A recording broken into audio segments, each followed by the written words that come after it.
हमारे शहर और देश दुनिया की ताज़ा तरीन खबरों के लिए और लेटेस्ट अपडेटेड न्यूज़ के लिए हमारे चैनल उल्लास विकास को यूट्यूब पर सब्सक्राइब करें और बेल आइकन को भी दबाएं।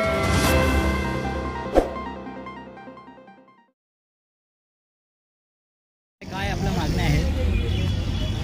काल आम्ही जोशी काका रामदास पाटील या संघटनेमार्फत आणि अंबरनाथ शहर व्यापारी संघटनेमार्फत आम्ही नगरपालिका, traffic office, police station, Ambarnath east west या जागी आम्ही पत्र दिलं आहे। पत्र देण्याचं कारण असं आहे का आज आम्ही गेल्या 1.5 वर्षापासून पाठपुरा घेतोय, RTOला पत्र दिलं आहे का अंबरनाथमध्ये ज्या स्क्रॅप गाड्या आहेत त्या स्क्रॅप गाड्यांचा एवढा त्रास आहे। ज्या वेळेला आमचा रिक्षावाला स्टँडला नियमानुसार धंदा करतो, 1-1, 2-2 तास तो सगळं काय त्याच्या घरातलं हे करून तो थांबलेला असतो, पण ह्या ज्या स्क्रॅप धंद्यावाल्या ज्या आहेत गाड्यावाल्या हे साईडवर भाडा भरून निघून जातात आणि पोलीस प्रशासन याच्यावरती काही कारवाई करत नाही। आम्ही 1 वर्षापासून पोलीस प्रशासनाला पत्र देतो, वारंवार त्यांची भेटी घेतो का रिक्षावाल्यांचा हा मेन मुद्दा आहे, मेन प्रॉब्लेम आहे, ह्याच्यावरती तुम्ही काहीतरी मार्ग काढा आणि आम्हाला तिथे ट्रॅफिक पोलीस द्या जेणेकरून याच्यावरती नियंत्रण येईल। आम्ही हाच मुद्दा घेऊन मुख्यमंत्र्यांकडे पण गेलो होतो। मुख्यमंत्र्यांनी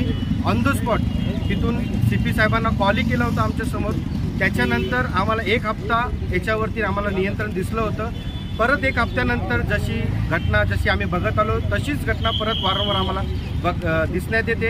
आणि याच्यामध्ये दुसरी गोष्ट अशी होते, ज्या वेळेला आमचे कार्यकर्ता युनियनचे कार्यकर्ते त्या रिक्षावाल्यांना ज्या वेळेला बोलायला जातात त्यावेळेला ते रिक्षावाले त्या कार्यकर्त्यांवरती आरेरावीची भाषा करतात, अंगावरती मारझोड करायला येतात। आम्ही पोलीस स्टेशनला गेल्यानंतर पोलीस स्टेशनमध्ये आमच्या कार्यकर्त्यावरती गुन्हा दाखल होतो, त्या रिक्षावाल्यावरती गुन्हा दाखल होतो।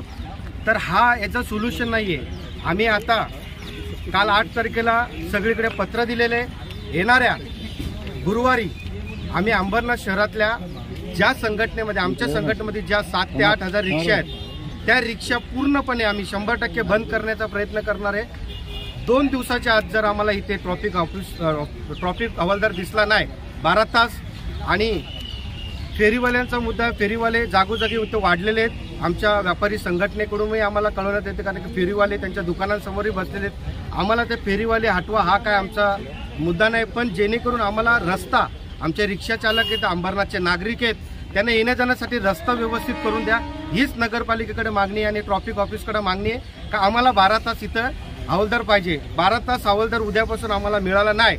येणाऱ्या गुरुवारी मी 100% तुम्हाला सांगतो, अंबरनाथच्या 7 वाजता गुरुवारी 7 वाजल्यापासून बेमुदत रिक्षा बंद करण्यात येतील।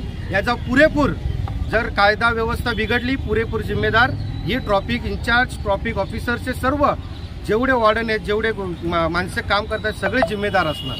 धन्यवाद।